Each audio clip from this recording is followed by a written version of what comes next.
my name is Jessica Hughes, and I run the company Ambiance Staging here in Boulder, and we do home staging. So since I'm a talkaholic and I've only got 5 minutes, I'm going to try and squeeze as much as I can into this, and if I pass out from lack of breathing, I apologize in advance. Anyway, so home staging, I'm going to give you maybe a slightly unconventional definition of what I think it is. It's basically, it encompasses doing everything that you can to make your home look the best that it can.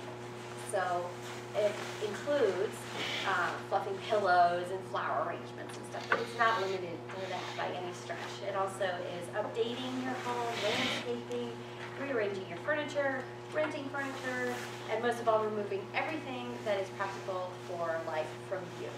So I'm kidding, although not entirely. Here's a tip. Other people can tell you one thing that, they might have this view of staging that it's very, like it has to look like a stage.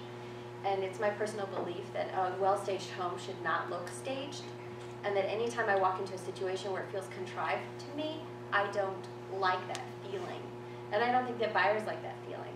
So I think that a lot of stagers who try to give off that impression that they have some magical formula that only they can do, I think is the misrepresentation of what truly good staging is.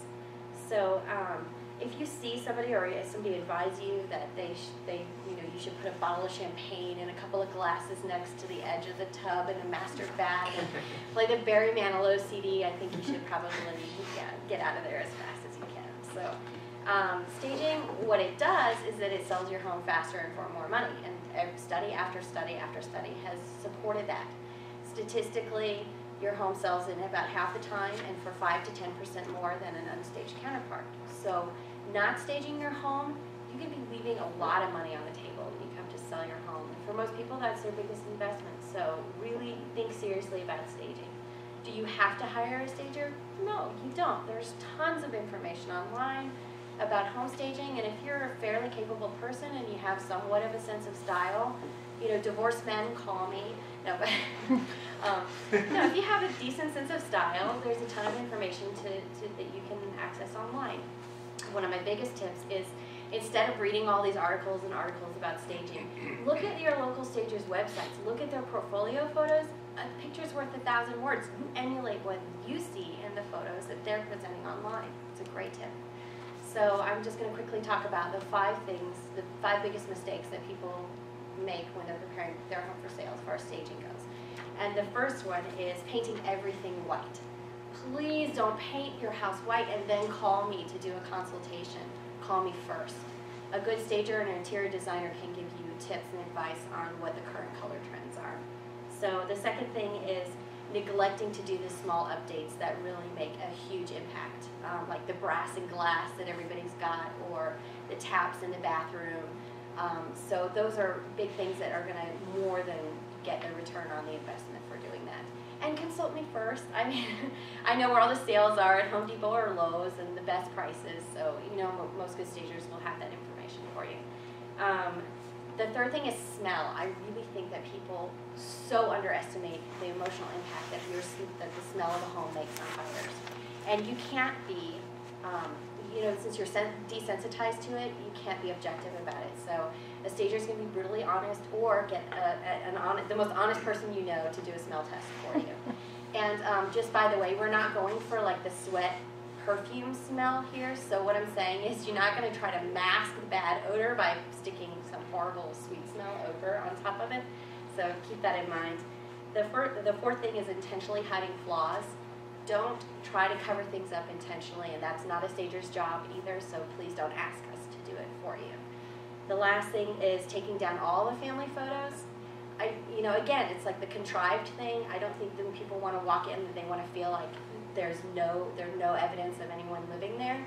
So I actually think that a few strategically placed photos gives, or personality of the home, your things, your travels, the things that you've seen or done or been, that buyers really do want to get a sense of the people who are living there. So that's it. Well, I failed to introduce you properly. Jessica's company is Ambiance Staging, and we met a couple of years ago, started talking about staging, and she sold me on it. We're convinced that staging has an impact, and we have noticed that ever since. Every house I got to walk into, the ones that are staged, the emotional impact on our buyers is dramatic. And Jessica runs her own company, is very entrepreneurial, and does a good job. So thanks. And I guess it's now just Q&A for 5 minutes. Yep. Do you come up with a staging plan that your house is going to be on market for a while in this market? So do you leave us with a staging plan, or do you come in weekly and restage?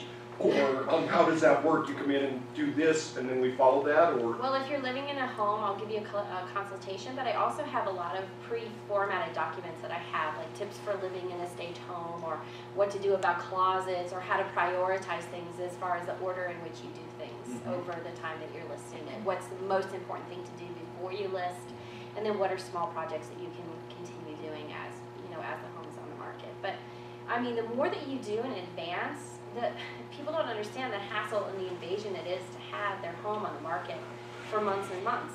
And the more that you do to begin with, to come out with all guns blaring, and Osmond can say statistically that first 3 weeks is so critical. When you see the average days on market being 60 or 70 days, the hidden part of that statistic that you don't see is that is usually comprised of 2 different components. One under contract within 20 days, and the other under contract in 120 days. So you want to be that 20-day listing. So if you come out with all guns blazing, you're going to get that first market. Right. I don't think there's any reason why your home should not be, listed within 30 days, even regardless of the market. It has to be priced right for the market. That's why you need a good realtor, and it has to be well staged. And they do. I mean, I consistently have been. The homes that I've been staging have been consistently going under contract within 30 days. So. Can you ballpark a maybe per room or per square foot cost for staging like a room with vacant rental? Home staging, it's generally speaking, it's about $2 a square foot, and that would include like 3 months worth of rental on that. So that's a good ballpark range for. But I mean, again, it can be anywhere from. Sure. I'm not a personal fan of vignette staging where you just put like a plant in the corner and a lamp, but it's like it looks like they moved out and forgot to take some of theirs. What is this?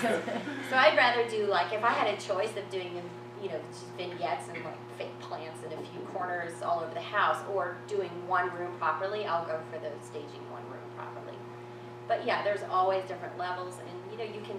A lot of stagers will work with your budget. There's also, they'll take credit cards, or they'll allow you to pay a portion out of clothes if you're not upside down. So those are all things to consider. But as far as the initial consultation, that ranges in the $200 to $250 range for the consultation and the report. And then I like to tailor it to each client. So I'll say, okay, well, you're 90% there, so I'm just going to come and spend 2 hours with you and actually do it, because I'll tell you it takes half the time to do it than it does to write about it and for somebody else to do it. So I'm more of a hands-on kind of gal. So are you using mainly their furniture, or are you bringing? Well, yeah, if the home is occupied, and it depends on how far the homeowner is willing to go, and there's always this compromise between what really is just not going to work for you or your family. So say what if they have incredibly bad taste? Well, then I'll say you should get rid of this. But it's how far they're willing to compromise. I mean, this last guy had accepted a job in Washington, D.C., and he had to sell his home. And I said, everything, I want all this stuff in the garage. And they had a 2-car garage, and they packed it full. And I brought my rental furniture, but he was open to that. And the buyers it was under contract in 9 days, and the buyers didn't mind that the garage was completely packed full of furniture. The house looked great, and it sold. So that's another misnomer. Everybody says you have to have this, sparkling clean basement or garage. I think if you have to choose between, get all the stuff you don't want, all the clutter and extra furniture, and put it in there. Do you get some pushback from your clients that resist? You have to see how far they're willing to go, and I'll usually put it in the list of prioritizing from high to low, and then allow them the choice. But there are some things that I have to kind of keep saying over again, like smell is one of those. I don't compromise on that. We walk into houses that have been Febreze to death. Yes. Like, oh man, Febreze. Yeah, Febreze, and I'm not an advocate of